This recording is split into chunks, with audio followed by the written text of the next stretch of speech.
Hey guys, welcome back to my channel. कैसे हैं आप सब? हम लोग भी बहुत अच्छे हैं। तो आज वैसे मेरी जो प्लानिंग थी ना, आज लंच शेयर करने की थी, बट क्या हुआ? अभी रुको। तो लेकिन सुबह जब मैं उठी तो उस टाइम लाइट नहीं आई थी। हाँ हाँ, क्या हुआ? आज लाइट नहीं है। आज लाइट नहीं आ कि तुम्हें पता है? हाँ, अच्छा, तुम क्या कर रहे हो? मैं कुछ नहीं कर। ये जब से ये चॉपर आया है तब से ये इसी के साथ खेल रहा है। वो तो मैं इसके ब्लेड नहीं देती हूँ क्योंकि वो बहुत शार्प होता है, तो उसको लगने का डर रहता है। इससे खेलने देती हूँ कि चल थोड़ी देर खेल ले, और मैं को भी थोड़ी सी शांति हो जाती है, इसलिए खेल रहा है। तो तुमको ये अच्छा लगता है खेलना? हाँ, इसमें क्या है ऐसा? मम्मा यहाँ पे लगा। हम्म इन्हें कर नीचे। ये ऐसे खींचना अच्छा लगता है? हाँ, पर तुम तो तोड़ दोगे इसको, लगता है। ये नाम मम्मा बताओ। ये नाम चॉपर। इस चौक पर नीचे हो। हाँ, ये बाबा नीचे चौपर वापस है नीचे हो। चौकर चोकर नहीं, चोपर। चौपर। हाँ, चौपर थोड़ा सा नीचे नीचे हो जाता है। हाय बाबा, वो थोड़ा नीचे हो। और तुमने ये क्या लगाया? ब्रेकफास्ट किया था तो तुमने ये गंदा लगा लिया अपना टी शर्ट। हाँ, को कर रहे हो तुम गंदा? इसी इशी, चलो कोई नहीं। तो मेरी आज प्लानिंग थी कि मैं कुछ लंच का आइडिया दूं, लंच बनाऊं टिफिन के लिए, मतलब बच्चों के लिए। बट मैं हाँ, शांत हो जाओ, थोड़ा सा बोलने नहीं देता है इसको, जबरदस्ती ना चुप करा के रखना पड़ता है। तो लेकिन फिर सुबह जब 6 बजे मैं उठी तो तब लाइट नहीं थी। अब यहाँ तो कैंडल की लाइट में नहीं हो पाता है, और मान लो फोन की लाइट भी जला के रखो तो भी मतलब हाथ तो दो ही है ना मतलब फोन या नहीं हो पाता, मतलब क्योंकि थोड़ा डिस्टेंस पे तो आपको लाइट भी रखनी पड़ेगी, और जो फोन की लाइट भी है या कैसी भी लाइट हो, लेकिन बिना लाइट के तो वो नहीं जलेगी। फोन की लाइट है मान लो, तो उससे भी नहीं हो पाया था, हो पा रहा था, मतलब नहीं हो पाएगा कि हाँ आप उसको शूट कर लो। बट फिर मैं सोचा चलो कोई नहीं, फिर किसी दिन और ट्राई करते हैं, क्योंकि लंच का तो डेली का है, और अभी तो कंटिन्यू स्कूल रहेंगे ही। और प्रांकी के भी आज से एग्जाम्स हैं, मतलब सेकंड टर्म के एग्जाम शुरू हुए हैं उसके, और जो एनुअल एग्जाम्स होंगे वो तो खैर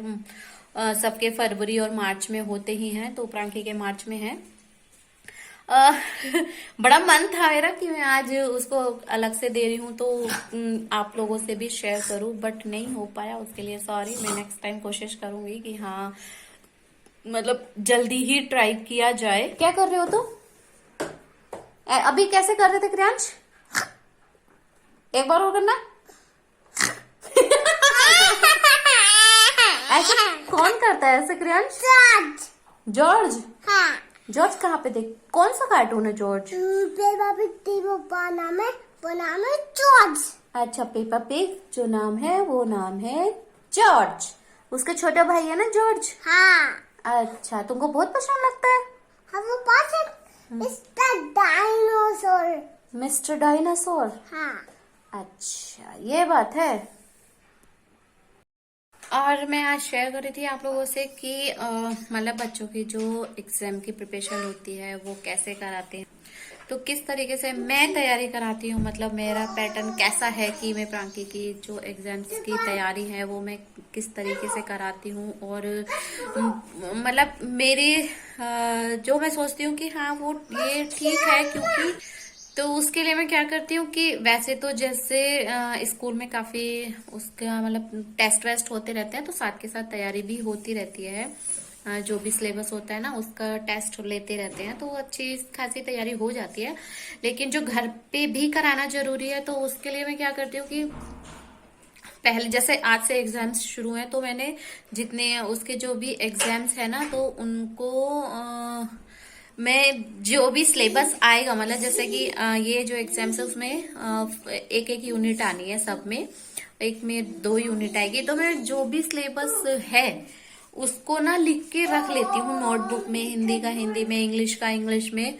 तो उससे दिक्कत नहीं होती है, क्योंकि फिर तो मैं सारा सिलेबस ना लिख के रख लेती हूँ नोटबुक में। जैसे कल मैथ्स का है, आज इंग्लिश का था, इंग्लिश का है, कल है मैथ्स का, तो मैं पहले से ही ऑलरेडी एग्जाम से पहले ही सारा जो सिलेबस होता है, मतलब क्या क्या एग्जाम्स में आएगा, वो सारा नोट करके रख लेती हूँ, जिससे कि वो, क्योंकि एक एक यूनिट में भी काफी सारा हो जाता है, वो हैंड टू हैंड नहीं लिखा जाता और उसमें फिर दिक्कत पड़ती है, क्योंकि वो फिर टाइम वेस्ट हो जाता है मतलब।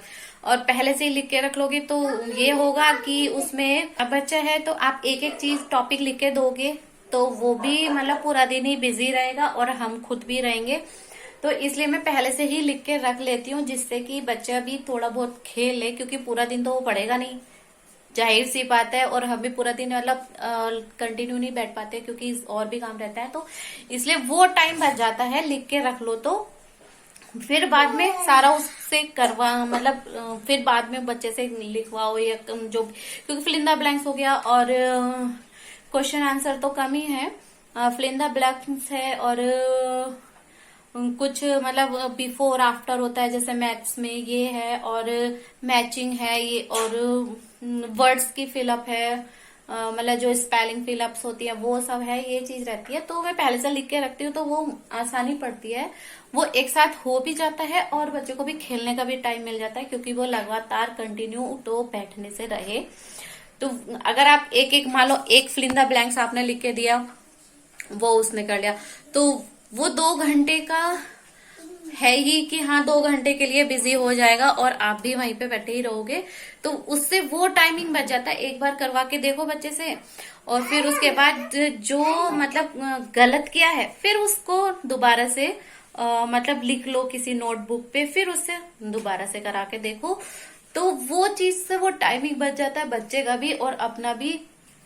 वरना अगर एक एक टॉपिक लिख के देंगे तो बहुत ज्यादा टाइम भी लगता है और लिखने में, क्योंकि मुझे जितना ज्यादा लिखना पड़ता है मेरे हाथ दुख जाते हैं लिखते लिखते। और उसको तो सिर्फ लाइनिंग करनी है, मान लो मैचिंग है तो लाइनिंग है, फिलअप है तो एक 1 वर्ड हो गया, 1 वर्ड हो गया, इससे ज्यादा तो नहीं रहता। लेकिन मुझे दुगना लिखना पड़ जाता है उससे, वो थक जाती है। मेरे को तो उससे भी लिखना ज्यादा लिखना पड़ रहा है, क्योंकि इतना सारा उससे तो नहीं लिखवा सकते, वरना कुछ भी नहीं होगा। तो इसलिए मैं सारा लिख के रख लेती हूँ सारे सब्जेक्ट का, जब भी एग्जाम शुरू होते हैं उससे एग्जाम शुरू होने से पहले से ही।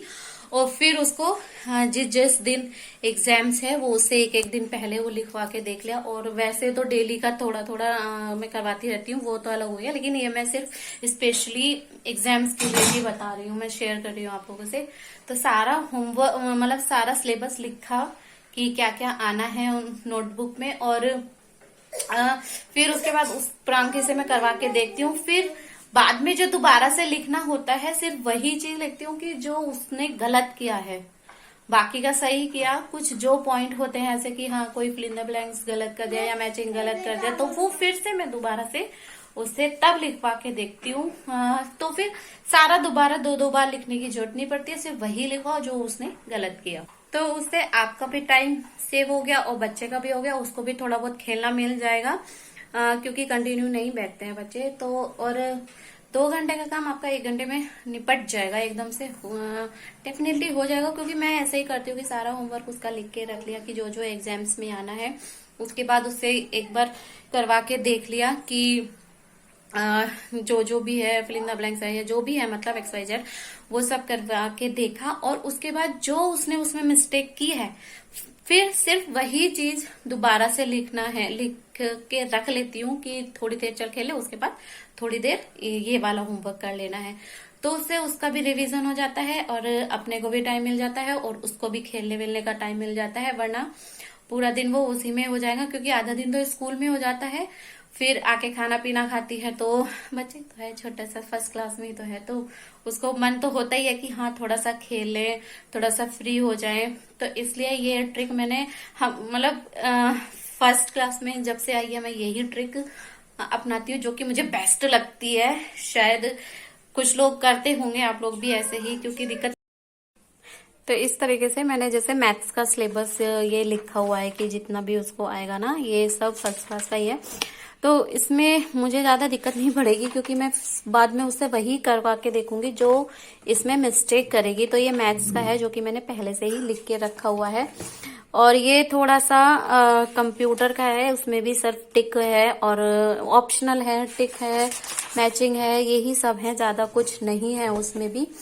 और एक और है फिर ये है उसका मराठी का। मराठी में भी बहुत ज्यादा नहीं दिया हुआ है, थोड़ा सा है क्योंकि एक ही बुक है, बाकी की अलग से टर्म्स दिए हुए हैं, टर्म्स एग्जाम्स हैं, लेकिन जो मराठी की है वो सिर्फ एक ही बुक है, तो इसलिए उसमें बहुत ज्यादा नहीं है।